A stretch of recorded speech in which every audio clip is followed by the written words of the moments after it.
മാൽദീവ്സിൽ ഒരു ചെറിയ വെക്കേഷനു വേണ്ടി കുടുംബവുമൊത്തെത്തിയിരിക്കുകയാണ് ഞാൻ. ഇതിവിടുത്തെ പ്രശസ്തമായ ബാൻഡോസ് മാൽദീവ്സ് ഐലൻഡ് റിസോർട്ടാണ്. അതിലെ സീ ബ്രീസ് എന്ന റെസ്റ്റോറന്റ്. രാവിലെ 9 മണിയായപ്പോഴാണ് ഇവിടെ എത്തിയത്. ഇപ്പോൾ 12 മണിയായിരിക്കുന്നു. ഇത് റിസപ്ഷൻ ഏരിയയും ട്രാവൽ ഡെസ്കും സുവനീർ ഷോപ്പുകളുമെല്ലാമുള്ള ഏരിയയാണ്.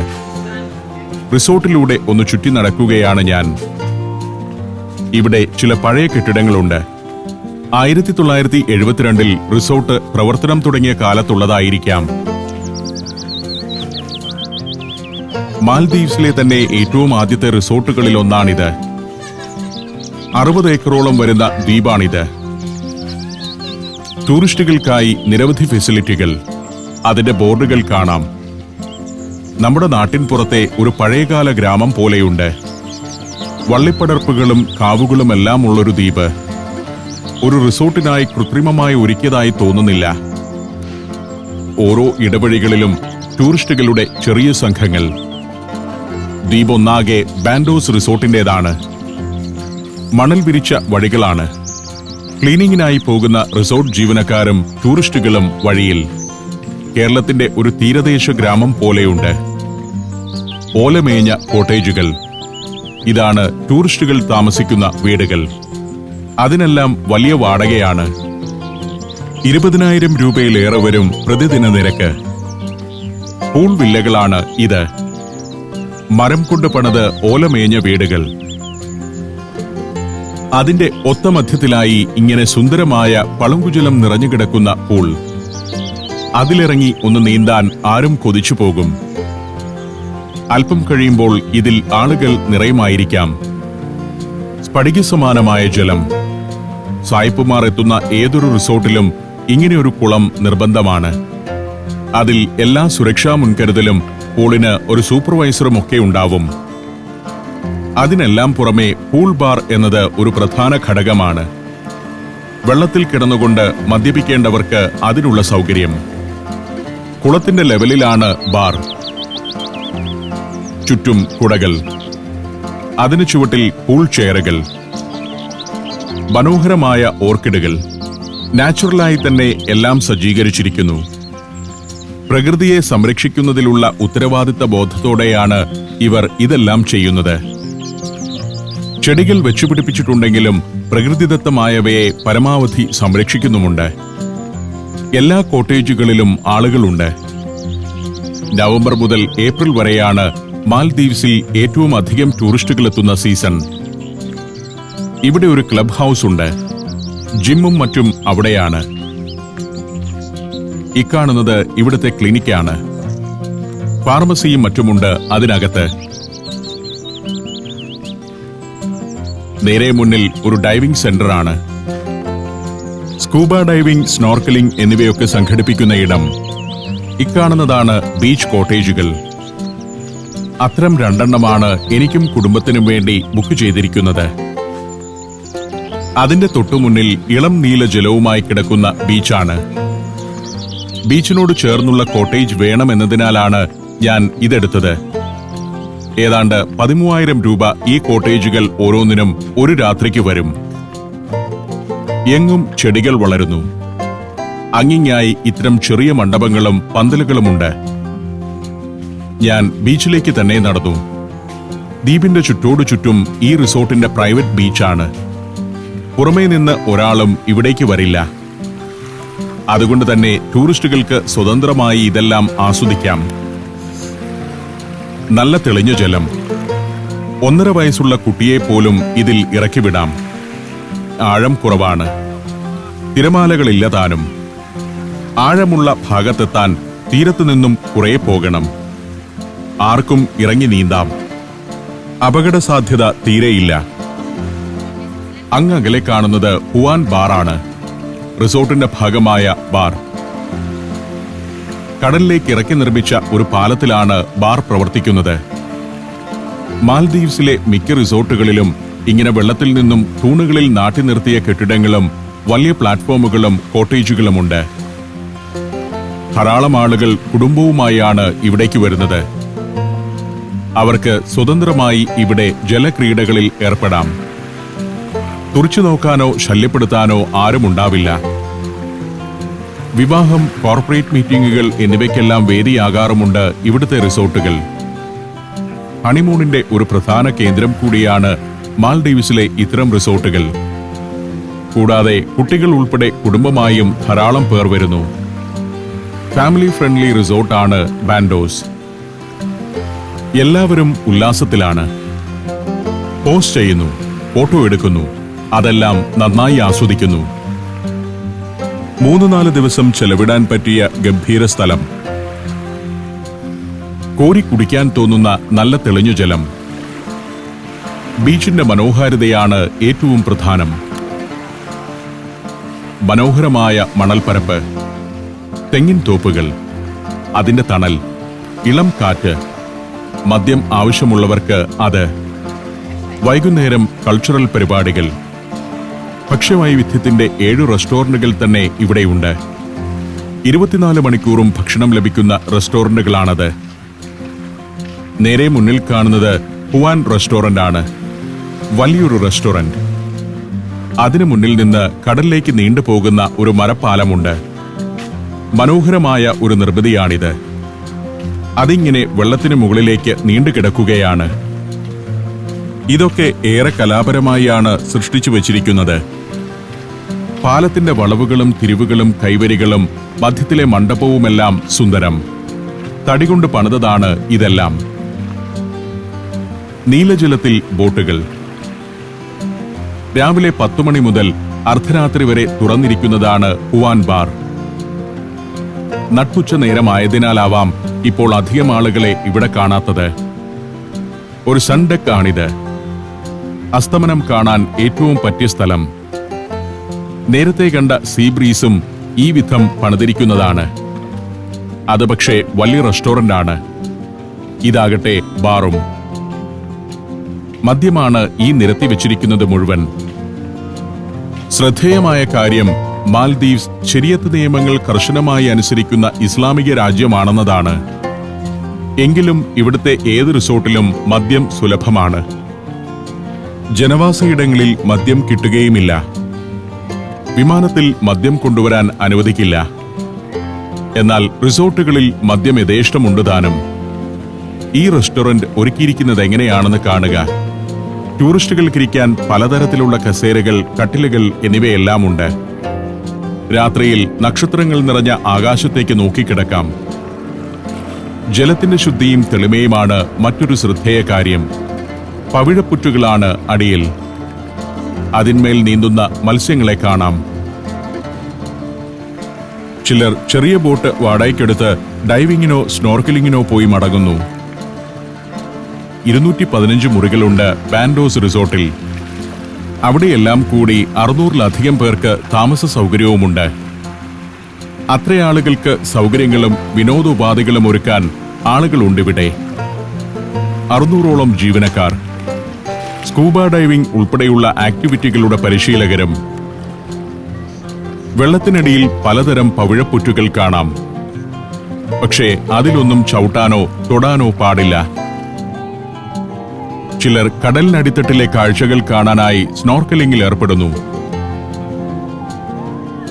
ഞാനും കുടുംബവും അതെല്ലാം അങ്ങനെ ആസ്വദിച്ചു നിന്നു.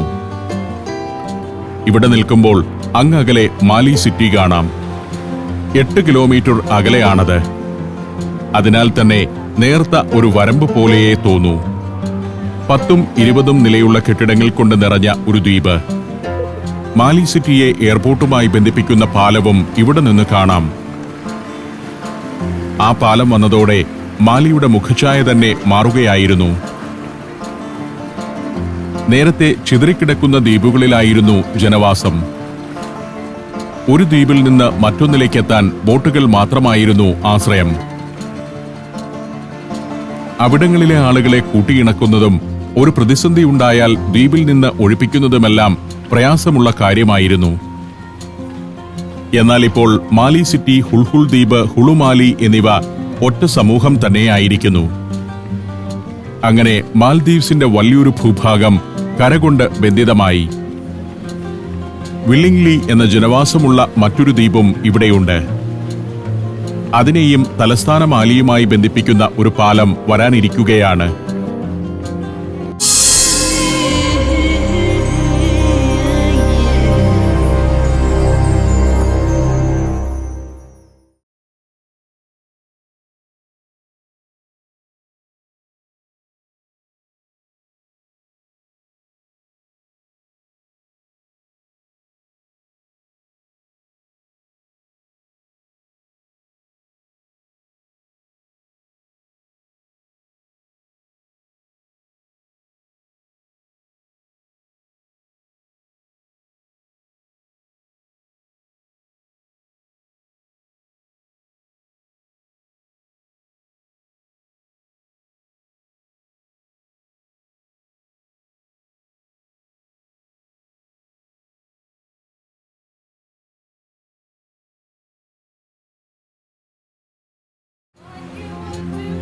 ഈ വിശാലമായ പ്ലാറ്റ്ഫോമാണ് ഹുവാൻ റെസ്റ്റോറന്റിന്റെ ഏറ്റവും വലിയ ആകർഷണം.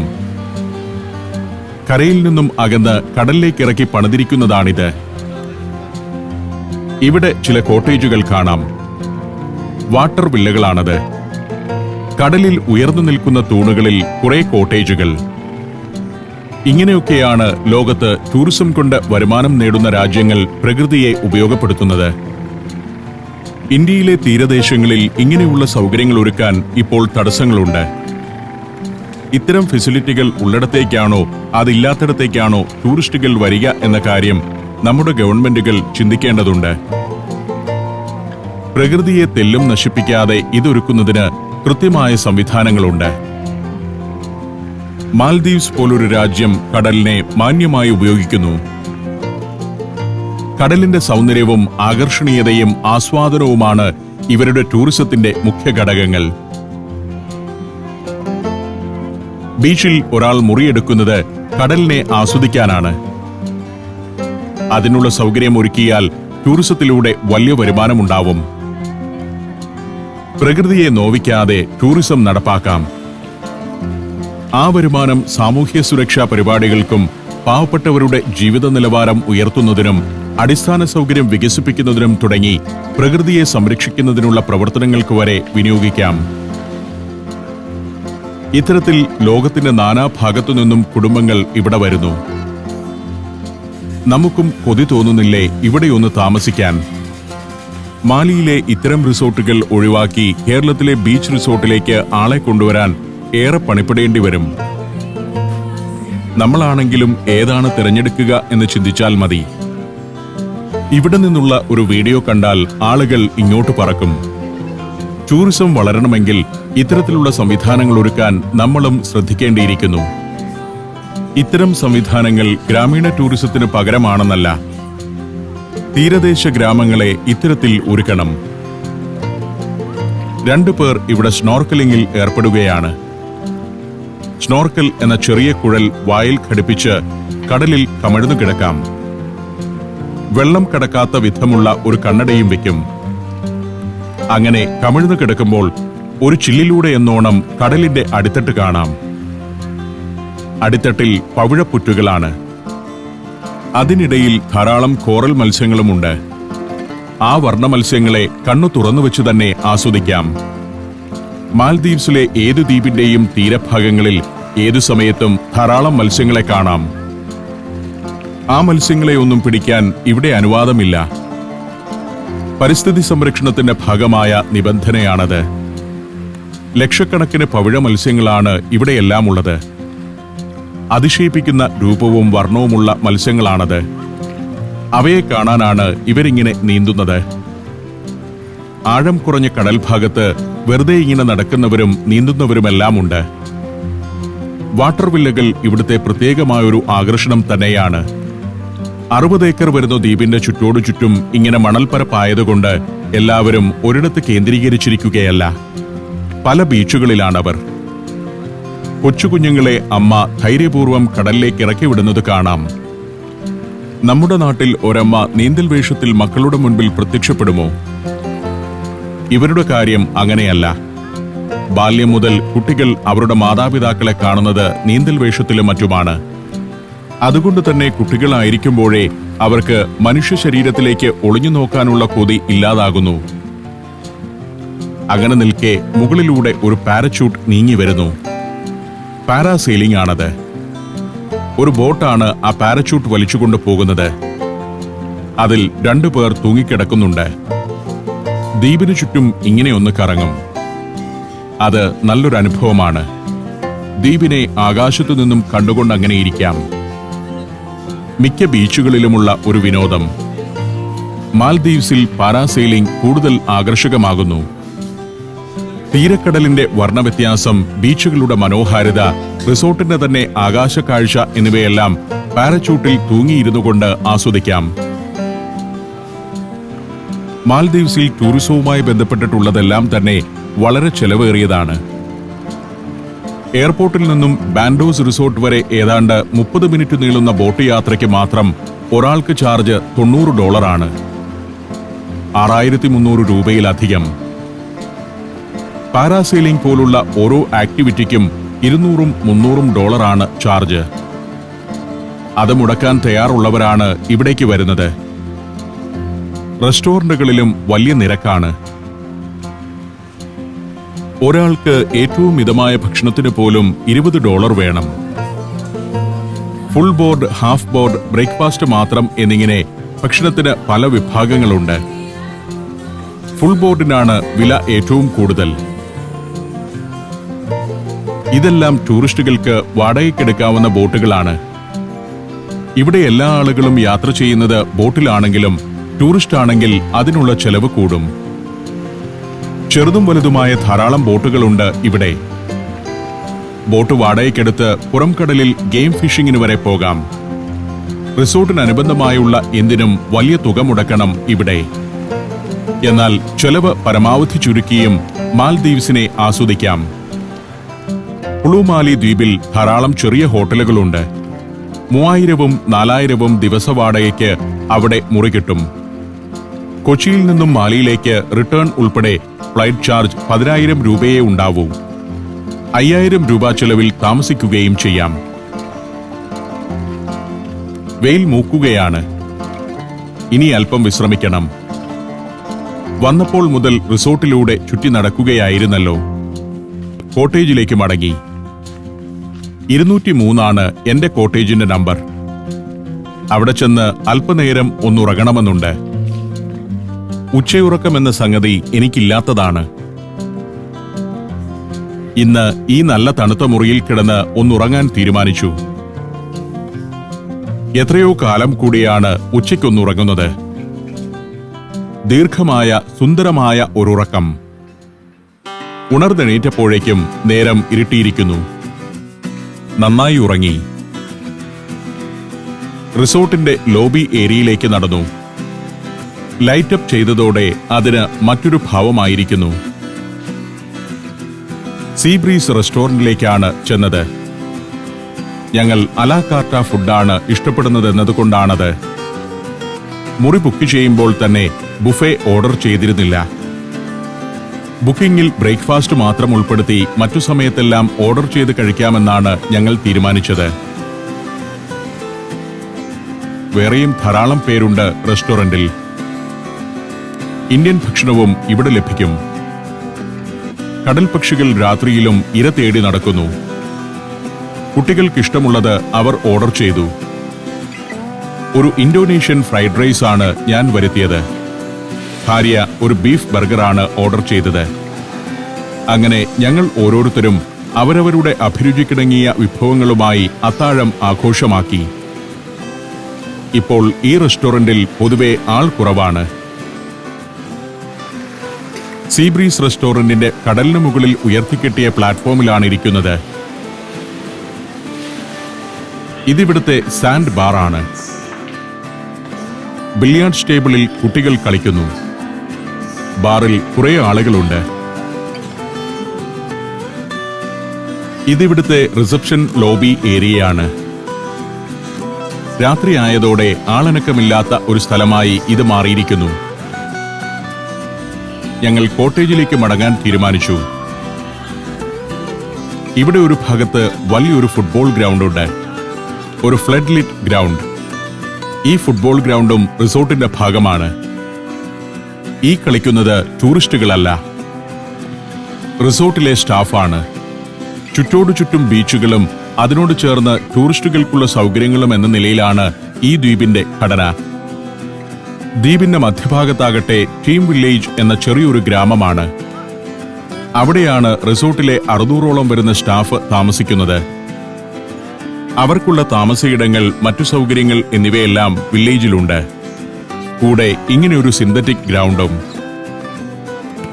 സ്റ്റാഫിന് മാത്രമല്ല, അതിഥികൾക്കും ഇവിടെ വന്ന് കളിക്കാം.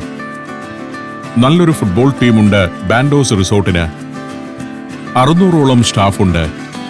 അതിൽ കൂടുതൽ പേരും പുരുഷന്മാരുമാണ്. അവരിൽ നിന്നും തിരഞ്ഞെടുക്കപ്പെട്ടവരാണ് ഫുട്ബോൾ ടീമിലുള്ളത്. ഒന്നിറങ്ങി കളിക്കാൻ തോന്നും. രാത്രി ഏറെ വൈകുവോളം ഇവിടെ കളി നടക്കുന്നുണ്ടായിരുന്നു. ഞങ്ങൾ മുറിയിലേക്ക് നടത്തം തുടർന്നു. ഒരു വ്യത്യസ്തമായ ജീവിതമാണിവിടെ. അതിന്റെ കൂടുതൽ അനുഭവങ്ങളിലേക്ക് പോകാനിരിക്കുന്നതേയുള്ളൂ.